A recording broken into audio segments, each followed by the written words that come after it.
کمک خواهند کرد تا این توان نظامی را بازسازی کنند. جنگ باعث مستحکم‌تر شدن اتحاد چین و ایران خواهد شد. پس از اینکه ترامپ از جنگ خسته شد، ایران و چین به توافق خواهند رسید. بخشی از این توافق ممکن است دریافت عوارض کمتر از چین در تنگه هرمز در ازای کمک این کشور به بازسازی نیروی دریایی، نیروی هوایی و موشکی ایران باشد. کریس مورفی به عقب نشینی مستمر آمریکا از اهدافش اشاره می کند. برای جنگی که هدف اصلیش نابودی جمهوری اسلامی بود، اما حالا ذره ذره اهدافش آب می رود و نتیجهش می شود تغییر نظم منطقه‌ای در غرب آسیا.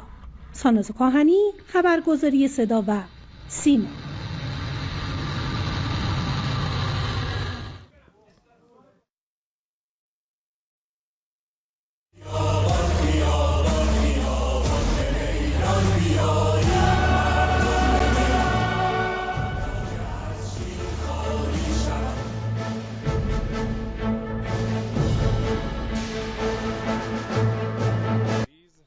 که در تصاویر می‌بینید خیابان‌های سراسر ایران مملو از مردمی است که در پاسداشت روز جمهوری اسلامی و حمایت از رزمندگان اسلام و بیعت با رهبر انقلاب به میدان آمدند.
فرشتگان زمینند. آیت الله جوادی آملی در پیام مهمی به مردم ایران و نیروهای مسلح اعلام کردند دفاع از حریم اسلام و میهن در برابر دشمنی که نه انسان است و نه پایبند به هیچ تعهدی